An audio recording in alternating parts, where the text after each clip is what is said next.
Hey everyone, welcome back to Disciple Dojo. And this Bible review is not going to be a study Bible. It's going to be a little bit different. We are going to look at the Brick Bible.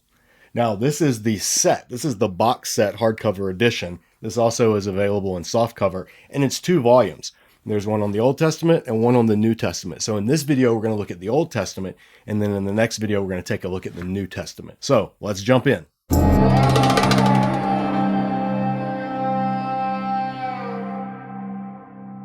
Set you right there. Now this edition comes with this massive poster featuring Noah's Ark. And on the other side, from the New Testament, can you see that? This is big. The Christmas story. It's like folding up a car map. Car maps were what we had before GPS, for those kids out there watching. So, bonus, if you get the box set, you get a big poster. Now, like I said, in this review, we're going to be looking at the Old Testament. And what I wanted to do was just walk through and show you some of the images, some of the things that I found in here that I thought were either really good or really funny or not so good. And then I'll give you my overall thoughts on the Brick Bible Old Testament. So when you open it up, you come to an introduction by Brennan Powell Smith. And he talks about how he spent 10 years working on this. It was a one-man project. And not only did he, of course, have to make all of the scenes, but then he had to photograph them as well. There are over 1,400 illustrations in this volume. That's a lot. My superhero seminary videos, maybe there's 20, 25, 30 photos that I take total for each video. So 1,400. And he didn't just pose action figures. He actually built the stuff. So hats off to Brennan Powell Smith, just from an artist to artist. Well done. So then after the introduction, the text of scripture begins, and you have Genesis 1 in the beginning and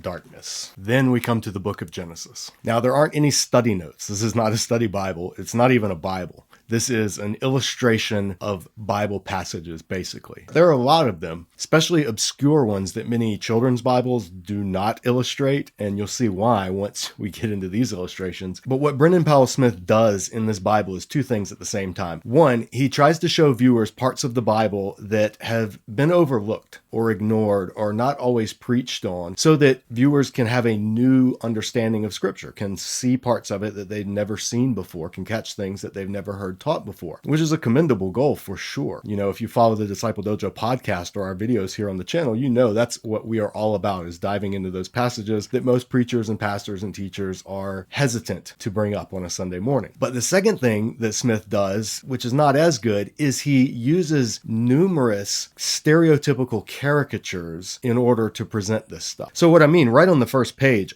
God is the stereotypical God with an angry face and a long white beard. He's an old white man, and he's in the creation account, flying around and making the actual things, which of course in the text God doesn't do. He actually just speaks and it's created, but it wouldn't be as visually appealing to just have a Lego man speaking and then things happening. So Smith makes him actually going around. There you can see he's literally holding up the vault of the sky, and he's walking around in the garden, and then at the end he's literally chilling in a hammock with some snacks. Now, this is super creative, just the way he envisions these scenes, being able to capture the emotion and the humor and also the grandeur in a lot of them with largely unposable Lego figures. Little Lego figures, they don't pose very well. And he does it with incredible skill. If you've ever tried to pose and photograph any type of toy or action figure or anything, you can see how many creative solutions he came up with to overcome the limits of the medium that he's chosen to use, which is Lego. So I cannot speak highly enough about the quality just from a purely artistic standpoint. It really is amazing. That being said, the way he presents the stories, it does just revolve around these tropes, these caricatures, or these traditional understandings of many of these texts that casual readers have that don't really hold up when you take a closer look at the Hebrew text. But I think his goal was entertainment and humor, not biblical theological education, or at least entertainment and humor, I think, were more of a goal, maybe artistic creativity, and biblical theological education was a little bit lower of a priority. That's just my hunch. I don't know. I've never talked to Smith. I don't know anything about him. I'm literally just going off of this book. So the way he captures some of these stories, it's just really cute. It's endearing. I mean, when Eve and Adam are introduced by God and they're standing there holding hands, that's just adorable. I mean, you even have a great shot of God taking the rib out of Adam, which is, you know, how would you think to shoot that? Well, he did a remarkable job with it. And some things were theologically refreshing to see, like the image of the cherubim and the flaming sword guarding the entrance to Eden. I mean, that's not a fat baby with wings. That's a mighty beast that's ferocious and much closer to what cherubim probably looked like than the typical description from Renaissance painters. However, later, when he depicts any kind of angelic being, he reverts back to the caricature, the stereotype of the white robes and white wings and the traditional angel look, which we've actually talked about where that came from. Here at Superhero Seminary, our Professor Master Chief delved into that topic. So if you missed that, check out this video right here and you can see where the whole idea of angels with halos and wings and all that stuff came from. Now, the key selling point is going to be the comical way in which it juxtaposes brutal acts in the Bible, because the Bible is a very brutal book at times, with the kid medium of Legos. And putting those two things together creates a really funny image of something that's not funny at all. And so that can be unsettling for people. If you're going to give this to a kid, know that it's not intended as a children's Bible. It does depict some really gory and heinous scenes. In fact, Smith seems to go out of his way to find those scenes in the Bible that are either gory or scandalous, and then present them using humor and in a way that makes you laugh despite what you're actually reading being the furthest thing from comedy there is. So here's an example, Cain killing Abel. I mean, even the expressions on Cain's face, those are just funny. Or his depiction of the children born to the sons of God going into the daughters of men during the time of the Nephilim. And I mean, there you go. Like, that's not exactly what you expect to see in a children's book. Then there are some traditional things that are just odd choices for someone who is really trying to be serious about presenting the Bible in a scholarly way. He falls back to a lot of tradition. So for instance, in the Noah story, I mean, there's literally brontosauruses going up on the ark. It's funny and it's adorable, but not super biblically based unless you're reading scripture from like a Answers in Genesis Ken Ham young earth creationist approach, which I don't, nor do I encourage anyone to do. But he does admirably show the after effects of the flood, and there are corpses floating all around the ark and destruction. And the story of Noah is the furthest thing from a children's story. It boggles my mind that Noah's Ark has become like ubiquitous in nurseries or in churches and in Christian preschools. I don't know how that happened, because it's one of the darkest stories in the entire Bible. It's terrifying. It's awful. It's a horrible story. And yet somehow we have turned it into, twosies, arky, get those animals out of the muddy. If you ever did Vacation Bible School, you know exactly what I'm talking about. It's just a weird thing that somehow in Judeo-Christian culture we've accepted. So then he goes on to Noah coming off the ark, of him getting drunk and laying naked in his tent, and Ham coming and looking at him. Again, it's very creative, and it's also very funny, if not the most biblically accurate presentation. And then you'll have Noah sacrificing a giraffe, which I don't know if giraffe were considered clean animals or not. I don't know how the ancient rabbis would have ruled on that one. Now, when you get to Genesis 15, he does depict the ritual where God tells Abraham to take the animals and cut them in two and place the pieces, and then there's the blood path, and then God, as the smoking pot and the fiery torch, passes between the animals. That's actually a pretty good depiction of what it would have looked like, because if you butcher 5 animals, there's going to be a lot of blood, and it's not going to be tidy by any means. Now, Smith loves depicting, at least from what I've seen, circumcision. And when you get to Genesis 17, where Abraham is circumcised, I mean, I love the look on Abraham's face compared to the look of Ishmael's face. That's probably exactly what Ishmael's face would have looked like when Abraham said, "Hey, my 13-year-old son, this is about to happen." Then when we come to the birth of Jacob and Esau, there's a great depiction of Jacob grabbing onto Esau, and Esau's name means red. He was a red, hairy dude, and so he is depicted in this as a little hairy ginger that likes to hunt and be outdoors. That's probably pretty accurate. Now, I love the depiction of the wrestling with God, not necessarily because it's the most accurate, but because it's hilarious. It is taken wrestling, and when I think of wrestling, I'm a jiu-jitsu black belt, so I think of grappling. I think of submission wrestling or even Olympic wrestling. No.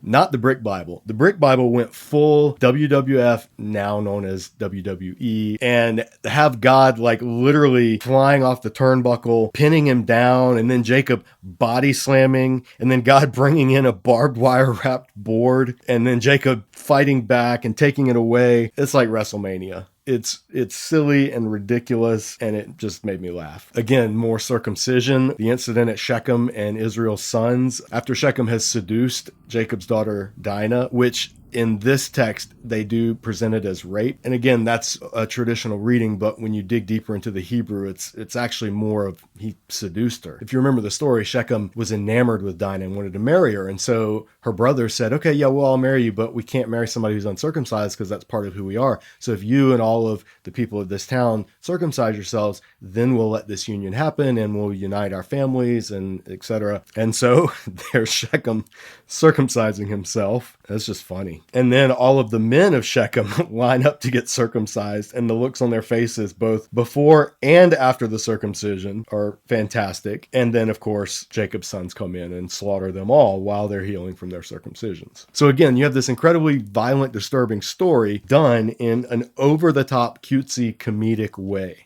And then again, when you come to Exodus and the story of God approaching Moses and seeking to kill him on the way back to Egypt, but luckily Zipporah intervenes, circumcises their son, touches the foreskin to his feet, and that averts disaster. There's no explanation of this story, and if you've never heard that story in Scripture and you just read this Bible for the first time, you will rightly be very confused. Because even in the text, even in the biblical text, it's a very confusing, disturbing, weird story. But here it's just presented with no elaboration whatsoever. So then, of course, Moses leads Israel out of Egypt and through the waters of the Red Sea, which are depicted right here. And then we come to Mount Sinai. Now, this is where most of the narrative of Exodus ends, or at least is interrupted by covenant legislation. So how do you depict that in an illustrated format? Well, he basically has taken the Ten Commandments and a number of the penalties and punishments from later Exodus laws and has kind of combined them and presented them just in succession. So you have depictions of all of these different acts. You know, you got the kid hitting mom with a stick, and so mom kills the kid. And then a man kills someone, so the man is killed. You have two people that are, I guess, committing adultery, and then in the next panel, they're both killed as well. Smith has elaborated on them and played them up in creative, comedic fashion. When you come to Leviticus, it is literally only 3 pages, and basically culminates with the death of Aaron's sons, Nadab and Abihu, after they offered strange fire, and then fire from the Lord came and consumed them. Then we come to Numbers. There's a good bit of narrative in Numbers, but the things that he chose to highlight were things of like stoning the man who was collecting wood on the Sabbath, or God sending poisonous snakes among the people and then telling Moses to build the bronze serpent. The picture of God sending snakes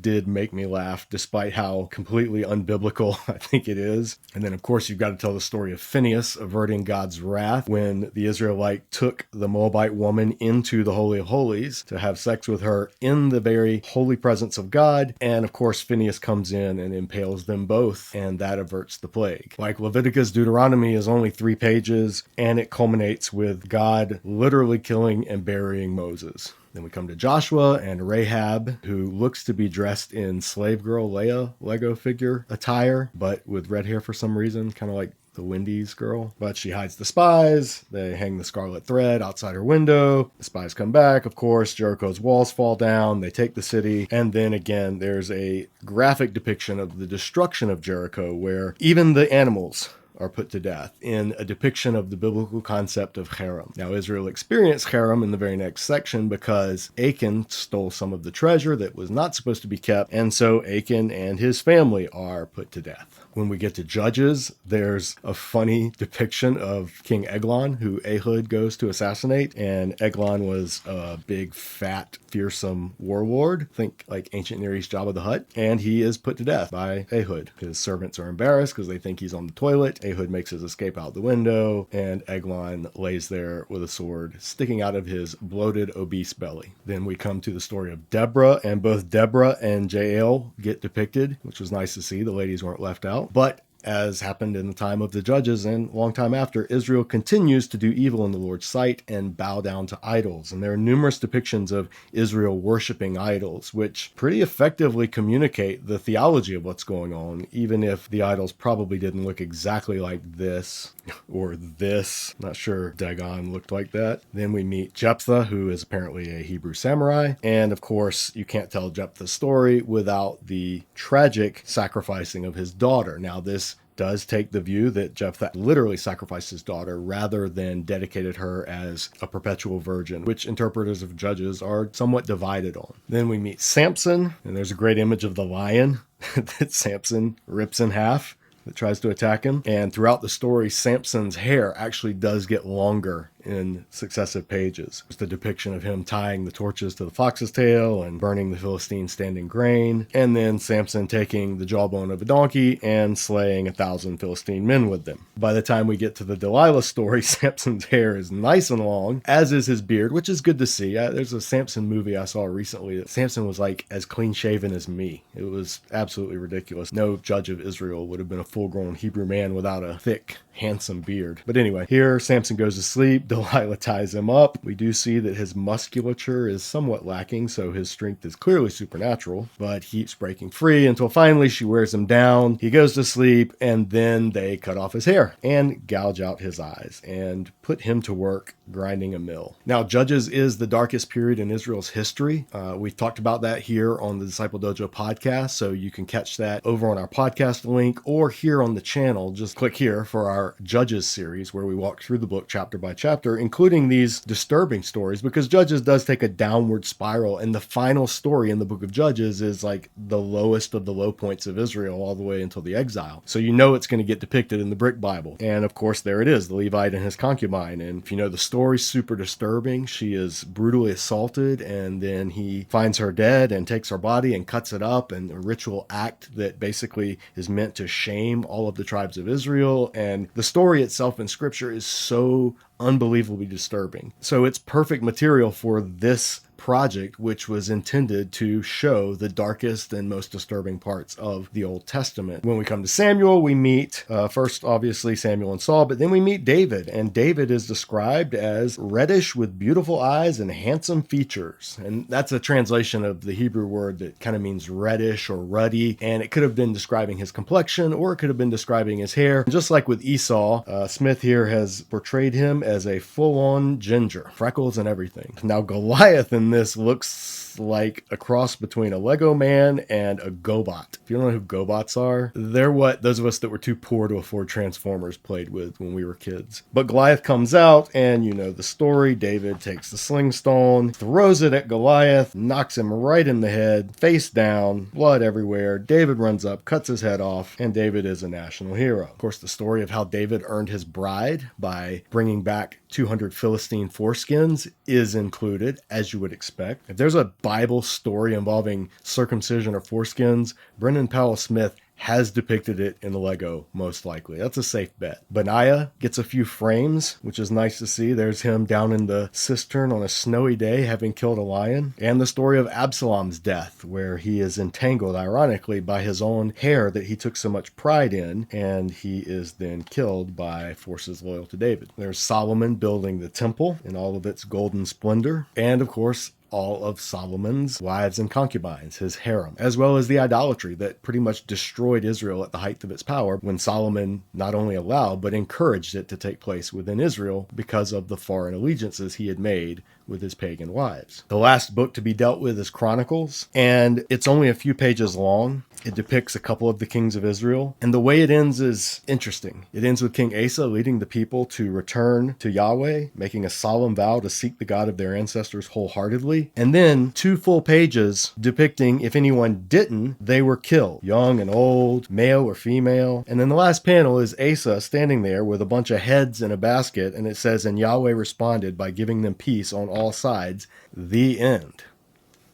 So none of the prophets are included. It's just the Torah and some of the historical books. So none of the wisdom literature, none of the prophets. And the way it ended, I can't help but think it's a little suspect. You know, it ends not the way Chronicles actually ends, with Israel being taken into exile, but with this happy ending of a king forcing his people to worship a god and then cutting off the heads of anybody who didn't. That's what's so frustrating about the Brick Bible, is the artistry and the creativity and the humor that are evident throughout are sullied by the distortion of the biblical story. And not distortion of getting individual stories wrong, although there is a good bit of that, but of the whole narrative of Scripture. It doesn't follow the narrative of the Old Testament itself. And I don't know if that was intentional. I don't know Brendan Powell Smith's faith or background. I don't know his relationship with the Old Testament or with Judaism. It would be hard for me to see a devout Jew or a devout Christian seeing this as anything other than satire,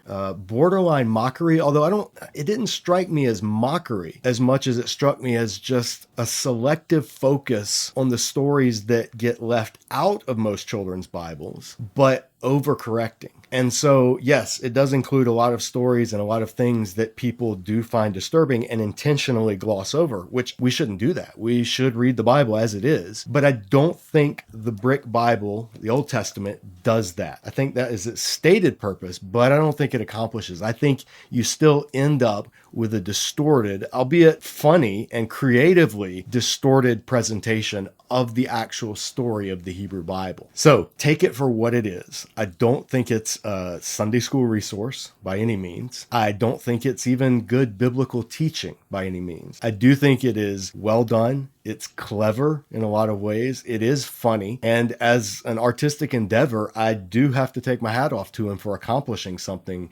this scope. He took great pains to present a version of the biblical story. My critique of it is the version that's presented is a skewed and a warped version at best. So pick it up, look through it. If you like Lego, it's probably worth getting just because of the artistry, if nothing else. But we'll take a look in the next video and we'll see how he handles the New Testament and if that's any closer to the actual story of the New Testament than the Old Testament was. So thanks for watching and we'll see you in the next video.